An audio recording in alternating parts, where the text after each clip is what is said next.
નમસ્કાર વિદ્યાર્થી ભાઈ બહેનો, ફરીથી એકવાર સીપી એજ્યુકેશન ચેનલમાં હું ચિરાગ સર આપ સૌનું હાર્દિક સ્વાગત કરું છું.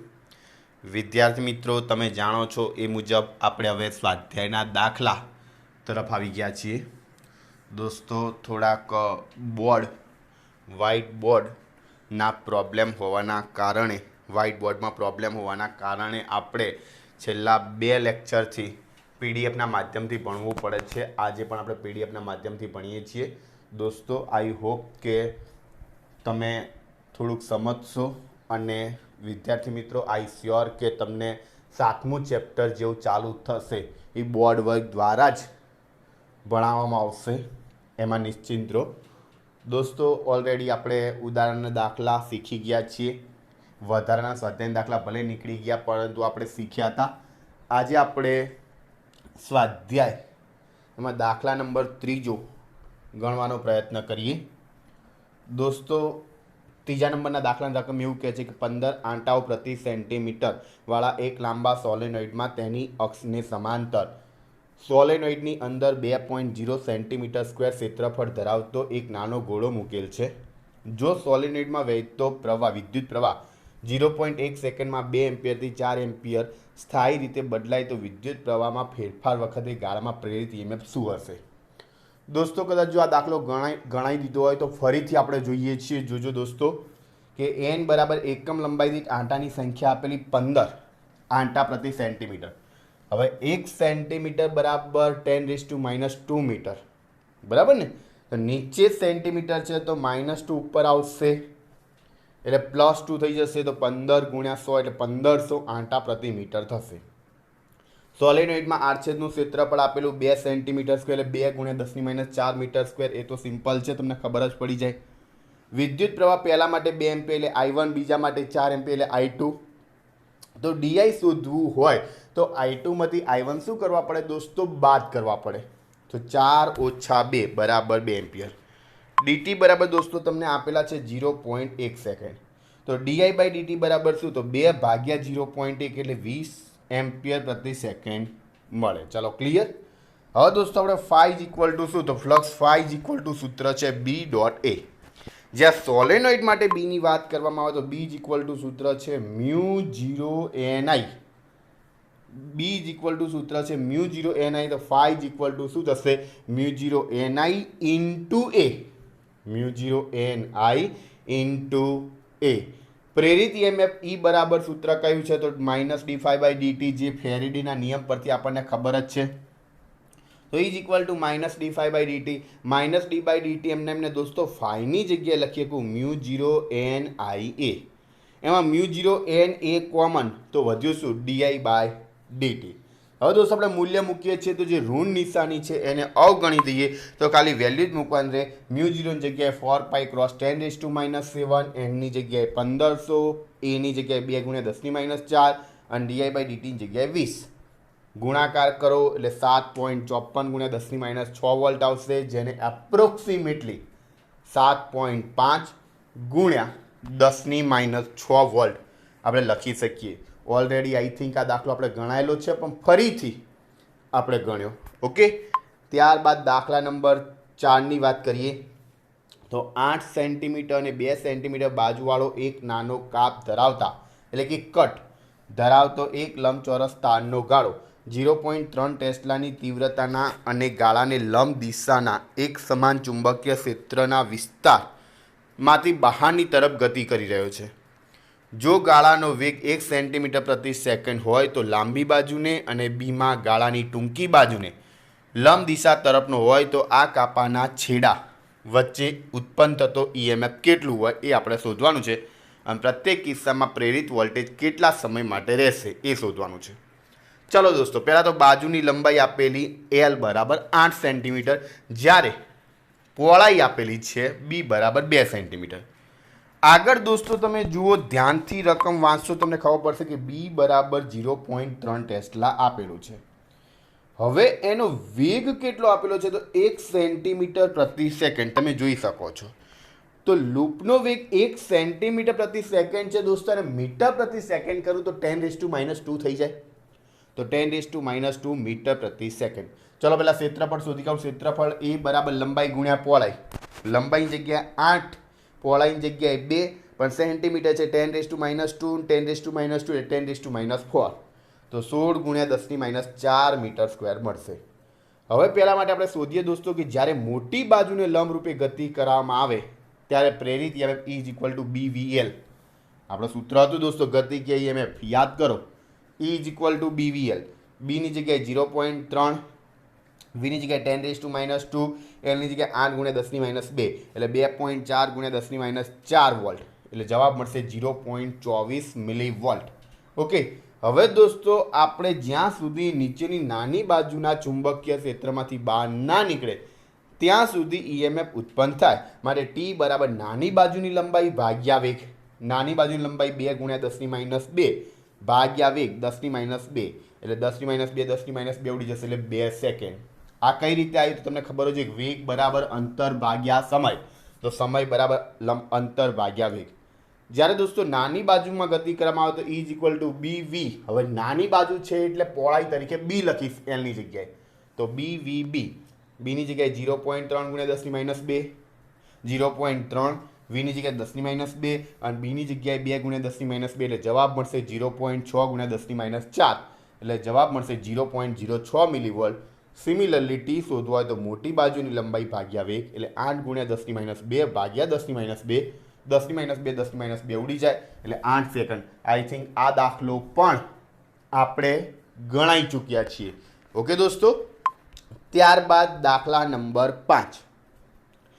1 મીટર લાંબા ધાતુના સળિયાને લંબ અને તેના કોઈ એક છેડામાંથી પસાર થતી અક્ષને અનુલક્ષીને 400 રેડિયન પ્રતિ સેકન્ડની કોણીય આવૃત્તિ સાથે પરિભ્રમણ કરવામાં આવે છે.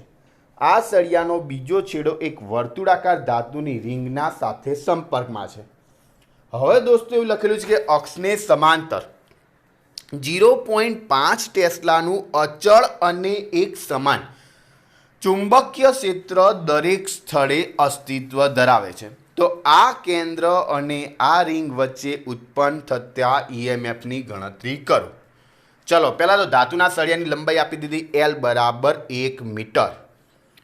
કોણી આવૃત્તિ ઓમેગા આપી છે દોસ્તો 400 રેડિયન પ્રતિ સેકન્ડ. ચુંબકીય ક્ષેત્ર તમને આપી દીધું 0.5 ટેસ્લા. પ્રારંભિક વેગ દોસ્તો આપ્યો નથી તો V1 બરાબર એક છેડાની ઝડપ 0, જ્યારે બીજા છેડાની ઝડપ V2 બરાબર આપણે R ઓમેગા. વર્તુળાકાર ગતિ માટે આપણને ખબર છે કે રેખીય વેગ અને કોણીય વેગ જે આપણે ધોરણ 11ની અંદર ચાક ગતિ ચેપ્ટર આવતું હતું એની અંદર ભણ્યા હતા. V R omega. અહીંયા V2 બરાબર લખીએ આરની જગ્યાએ લંબાઈ તરીકે L અને ઓમેગાના ઓમેગા તો ઓમેગા L લખીશું. ચલો ક્લિયર. પહેલાં આપણે સળિયાની સરેરાશ ઝડપ શોધવી હોય તો બંનેનો સરવાળો ભાગ્યા 2 એટલે V1 વત્તા V2 ભાગ્યા 2. V1ની જગ્યાએ 0, V2ની જગ્યાએ ઓમેગા L ભાગ્યા 2. તો 0 વત્તા ઓમેગા L એટલે ઓમેગા L ભાગ્યા 2 થશે. હવે દોસ્તો પ્રેરિત EMFનું સૂત્ર E=BVL. ઓકે. સમીકરણ સૂત્ર છે E=BVL. પણ વીની જગ્યાએ દોસ્તો હું ઓમેગા L/2 મૂકું. આ વીની જગ્યાએ ઓમેગા L/2 મૂકું. શું થશે? B omega L into L/2 એટલે B ઓમેગા L²/2. 1/2 પહેલાં કોમન લઈ લઉં. બીની જગ્યાએ 0.5, ઓમેગાની જગ્યાએ 400, એલની જગ્યાએ 1/2. ચલો કેલ્ક્યુલેટરની અંદર ભાગાકાર ગુણાકાર કરો એટલે એકદમ સિમ્પલ જવાબ મળી જાય 100 વોલ્ટ. એકદમ સહેલો દાખલો છે દોસ્તો. રાઈટ. એકદમ સહેલો દાખલો કહી શકાય. એના પછી છઠ્ઠા નંબરનો જોઈએ દોસ્તો તો 8.0 સેન્ટીમીટર ત્રિજ્યાના અને 20 આંટાવાળા ગૂંચળાને તેના ઉધ્વ વ્યાસને અનુલક્ષીને 3.0 × 10⁻2 ટેસ્લા મૂલ્યના એક સમાન સમસ્થિતિ ચુંબકીય ક્ષેત્રમાં 50 રેડિયન પ્રતિ સેકન્ડની કોણીય ઝડપથી ઘુમાવવામાં આવે છે.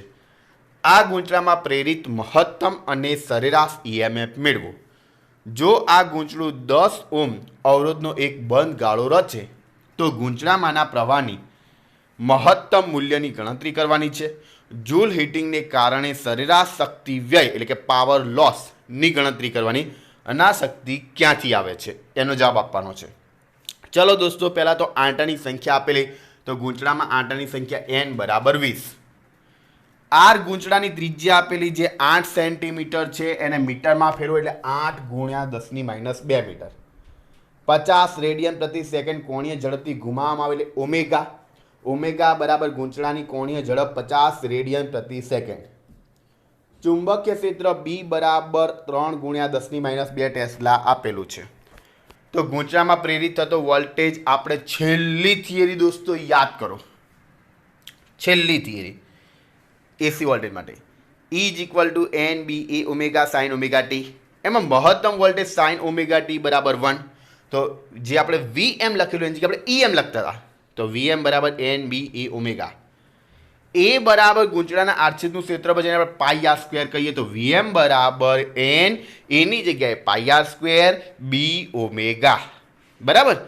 એનની જગ્યાએ 20, પાઈની જગ્યાએ 22/7, પણ તમે 3.14 લેશો દોસ્તો તો પણ કંઈ ખોટું નથી. આ યાદ રાખજો. અહીંયા પાઈની જગ્યાએ 22/7 લીધું, પણ તમે 3.14 લેશો તો પણ કંઈ ખોટું નથી. ચલો, આરની જગ્યાએ 8 ગુણ્યા 10⁻2 નો વર્ગ, બીની જગ્યાએ 3 ગુણ્યા 10⁻2 અને ઓમેગાની જગ્યાએ 50. ઓકે, ગુણાકાર ભાગાકાર કરવાનો છે, બીજું કંઈ કરવાનું નથી. એટલે જવાબ મળે છે 0.603 વોલ્ટેજ. હવે એક આવર્તકાર પરના વોલ્ટેજના સરેરાશ મૂલ્ય માટે આપણે શોધવાનું છે. તો V એવરેજ બરાબર શું? તો દોસ્તો ઓલરેડી આપણે આના માટે 7મા ચેપ્ટરમાં ભણશું કે સરેરાશ મૂલ્ય મેળવવા માટે સમયના અંતરાલમાં, આવર્તકારના અંતરાલમાં, તો 1/t ઇન્ટિગ્રેશનમાં 0 થી t v dt, 1/t m ઇન્ટિગ્રેશનમાં 0 થી t vની જગ્યાએ n a b omega sine omega t dt. ચલો, n a b omega common લઈ લો, તો ઇન્ટિગ્રેશનમાં 0 થી t sine omega t dt. n a b omega upon t m સાઇનનું સંકલન થાય minus cos omega t નું સંકલન થાય ઓમેગા, જે ભાગાકારમાં આવશે. તો minus cos omega T upon omega 0 થી t, નીચે ઓમેગા છે કોમન લઈ લો, તો n a b omega upon t omega, કૌંસમાં લિમિટ મૂકું તો કોસ ઓમેગાની જગ્યાએ 2 પાઈ t ઇન્ટુ t વત્તા 0 મૂકું તો કોસ 0 1. ઓકે, ચાલો, 2 પાઈ t એમાં t ઉડી જશે, કોસ 2 પાઈ માઇનસ m9 પર કોસ 2 પાઈ વેલ્યુ 1 એટલે -1 વત્તા 1, 1 પ્લસ 1 માઇનસ 1 એટલે 0. તો આખો જવાબ શું થશે? 0. જ્યારે પ્રેરિત થતો મહત્તમ પ્રવાહની વાત કરવામાં આવે દોસ્તો, તો ઓમના નિયમ પ્રમાણે I maximum = VM upon R. VMની જગ્યાએ જવાબ આપણે મેળવ્યો 0.603, જે તમને ખબર છે. R બરાબર 10 આપેલો છે, તો જવાબ મળશે 0.0603 એમ્પિયર. આગળ જૂલ ઉષ્માના કારણે મળતો સરેરાશ પાવર, તો પાવર P = VMIm/2. તો VMની જગ્યાએ 0.603, IMની જગ્યાએ 0.0603 ભાગ્યા 2 એટલે જવાબ મળશે 0.018 વોટ. આ સૂત્ર આપણે દોસ્તો 7મા ચેપ્ટરમાં તારવશું. ઓકે, તો પ્રેરિત પ્રવાહ ગૂંચળાના પરિભ્રમણનો વિરોધ કરતું શું ઉત્પન્ન કરે? તો ટોર્ક ઉત્પન્ન કરે. અને આ ગૂંચળાને તમારે નિયમિત રીતે ફેરવવું હોય તો એના માટે રોટર દ્વારા આ ટોર્કનો શું કરવો પડે? તો સામનો કરવો પડે. અને સામનો કરતો એને ટોર્ક પૂરું પાડવું પડે. આમ ગૂંચળામાં વ્યય પામતી ઉર્જાના સ્ત્રોત તરીકે બાહ્ય શું હોય છે? તો રોટર હોય છે. બાહ્ય રોટર હોય છે.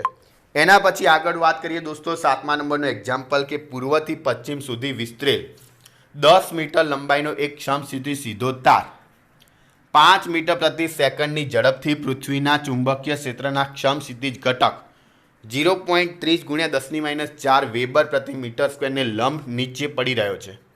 તો આ તારમાં પ્રેરિત EMFનું તાક્ષણિક મૂલ્ય શું હશે? આ EMFની દિશા શું હશે? આ તારનો કયો છેડો ઊંચા વિદ્યુત સ્થિતિમાન પર છે એ શોધવાનું છે. IMP દાખલો કહી શકાય દોસ્તો. સળિયામાં પ્રેરિત થતું EMF E સૂત્ર છે BVL, તમને ખબર જ હોવી જોઈએ. બીની જગ્યાએ અહીં એક સમસ્થિતિ ચુંબકીય ક્ષેત્ર આપણે BH લખશું, તો B BH, તો E BH × VL. L બરાબર 10 મીટર, V બરાબર 5 મીટર પ્રતિ સેકન્ડ ને BH બરાબર 0.3 ગુણ્યા 10⁻4 આપેલો છે. વેલ્યુ જ ખાલી પુટિંગ કરવાની છે, સીધો જવાબ મળી જશે 1.5 ગુણ્યા 10⁻3. આ EMFની દિશા શું હશે? તો તારમાં એવી દિશામાં EMF પ્રેરિત થાય છે કે જેથી તેની ગતિનો શું થાય? વિરોધ થાય. માટે EMFની દિશા કેવી હોય? પૂર્વથી પશ્ચિમ છે તો એનાથી વિરુદ્ધ. કઈ હોય? પશ્ચિમથી પૂર્વ તરફની હોય. અને ત્રીજામાં લખ્યું આ તારનો કયો છેડો ઊંચા વિદ્યુત સ્થિતિમાન પર છે? તો તારમાં પશ્ચિમથી પૂર્વ દિશામાં ઈએમએફ પ્રેરિત થતો હોય તો પશ્ચિમ છેડો ઊંચા સ્થિતિમાન પર હોય. પાઠ્યપુસ્તકમાં લખ્યું છે જવાબમાં ભૂલ હોઈ શકે, એટલે પાઠ્યપુસ્તકમાં જે જવાબ આપેલો છે એમાં ભૂલ છે. ચલો ક્લિયર દોસ્તો.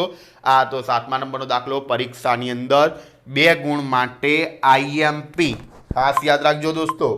2 ગુણ માટે આઈએમપી દાખલો કહી શકાય. આ ખાસ યાદ રાખજો. એના પછી દોસ્તો 8મા નંબરનો દાખલો જોઈએ તો એક પરિપથમાં 0.1 સેકન્ડમાં વિદ્યુત પ્રવાહ 5 એમ્પિયરથી 0 એમ્પિયરનો ઘટાડો થાય છે. 200 વોલ્ટના સરેરાશ ઈએમએફ પ્રેરિત થાય તો આ પરિપથનો આત્મપ્રેરકત્વનો અંદાજ મેળવો. આપણે આત્મપ્રેરકત્વનો અંદાજ મેળવવાનો છે. પરિપથમાં વહેતો પ્રવાહનો જે ફેરફાર છે દોસ્તો એને di/dt કહેવાય.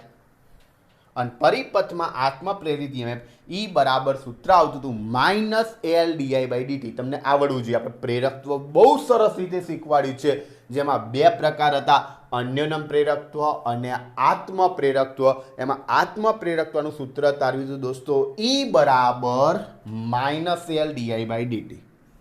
ચલો I1 બરાબર 5 એમ્પિયર, I2 બરાબર 0, dt બરાબર 0.1 સેકન્ડ ને ઈ બરાબર 200 વોલ્ટ આપણને આપેલા છે.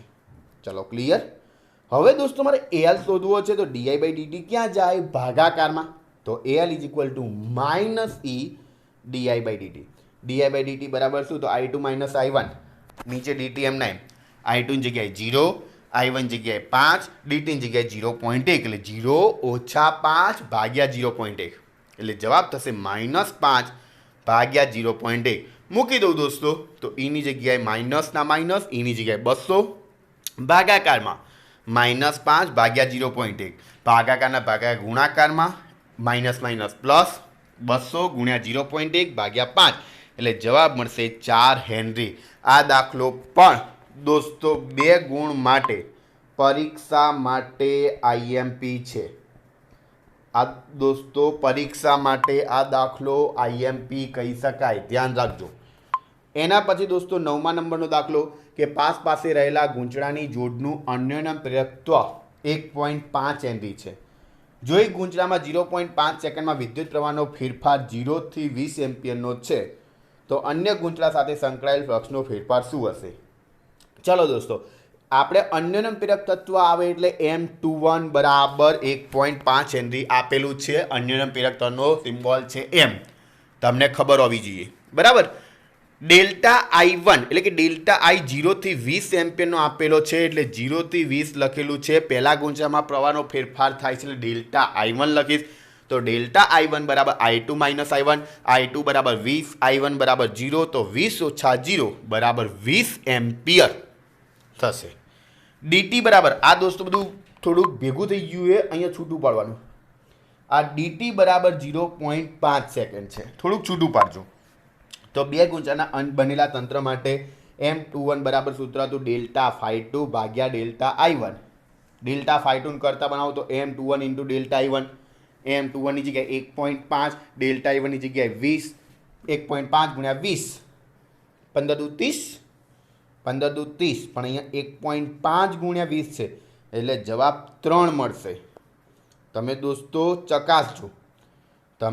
ચકાસજો. આઈ થિંક 15 દુ 30 પણ 1.5 છે એટલે આનો જવાબ તો 3 મળવો જોઈએ આઈ થિંક, કારણ કે 1.5 છે એટલે 15 ભાગ્યા 10 અને ગુણ્યા I2 બરાબર 20 બરાબર એટલે 0 0 ઉડી જાય એટલે 15 દુ 0 0 ઉડી જાય એટલે 15 દુ 30. ઓકે સોરી દોસ્તો માય મિસ્ટેક. જવાબ 30 મળે છે બરાબર છે.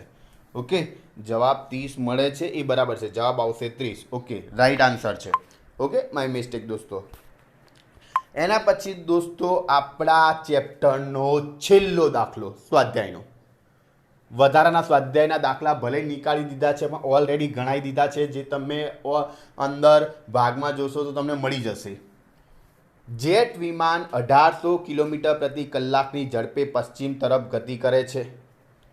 જો આ સ્થાને પૃથ્વીનું ચુંબકીય ક્ષેત્રનું મૂલ્ય 5 × 10⁻⁴ ટેસ્લા અને ડીપ એંગલ 30 નો હોય, જો પાંખિયા ના છેડાઓ વચ્ચેનો ગાળો 25 મીટરનો હોય તો તેમની વચ્ચે ઉત્પન્ન થતો વોલ્ટેજનો તફાવત શું હશે? આઈએમપી દાખલો છે દોસ્તો, મોસ્ટ આઈએમપી.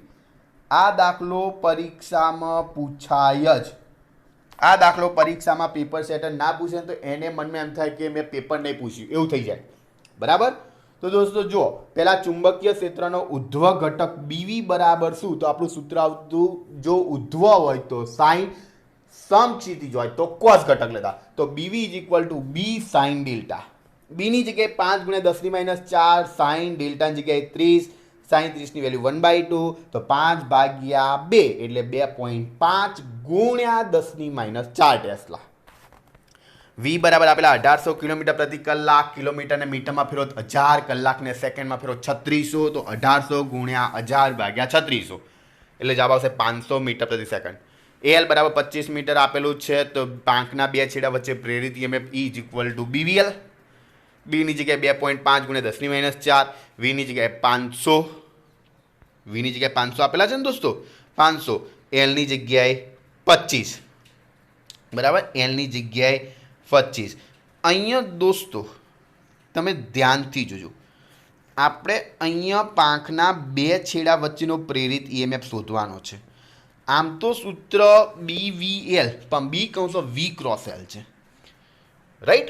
બી કૌંસમાં વી ક્રોસ એલ છે. આપણે પહેલાં ગુણાકાર કરી નાખીએ, 2.5 ગુણ્યા 500 ગુણ્યા 25 એટલે આપણા જવાબમાં કંઈ ભૂલ નથી થતી ને, એ ચકાસી લઈએ. ચલો બધા ગુણાકાર કરજો દોસ્તો. 2.5 ગુણ્યા 500 ગુણ્યા 25. ચલો હું ગુણાકાર કરું છું દોસ્તો, તમે પણ ગુણાકાર કરજો એટલે આપણા જવાબમાં કંઈ ભૂલ થતી હોય તો આપણને ખબર પડી જાય. 2.5 ગુણ્યા 500 ગુણ્યા 25, 31,250. ઓકે દોસ્તો, અહીંયા જે 1/2 લીધેલા છે એ એમને આવી ગયા છે, એને રિમૂવ કરી દઈએ. ઓકે, ફરીથી એક વખત આપણે ચકાસી લઈએ. 25 ગુણ્યા 2.5 ગુણ્યા 25 ગુણ્યા 500.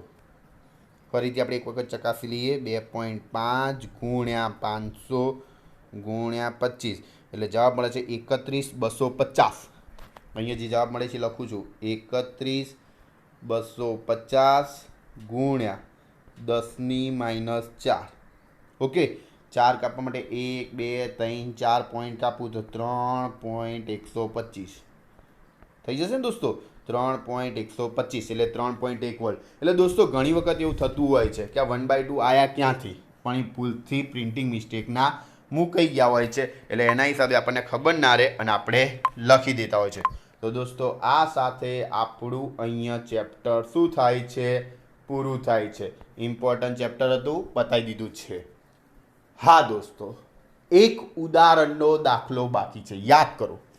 7મા નંબરનો એક ઉદાહરણનો દાખલો બાકી છે, જે હવે આપણે બોર્ડ વર્ક દ્વારા શીખવાના છીએ. આજે હું ટ્રાય કરું છું, બોર્ડ કમ્પ્લીટ કરાવી દઉં છું અને થઈ જાય આપણે આવતીકાલે ઉદાહરણનો દાખલો શીખી લઈશું અને ત્યારબાદ આપણે 7મા નંબરનું ચેપ્ટર સ્ટાર્ટ કરવાના છીએ. ઓકે દોસ્તો, તો આઈ હોપ કે તમને વિડીયો પસંદ આવ્યો હશે, બધા સ્વાધ્યાયના દાખલા આવડી ગયા હશે.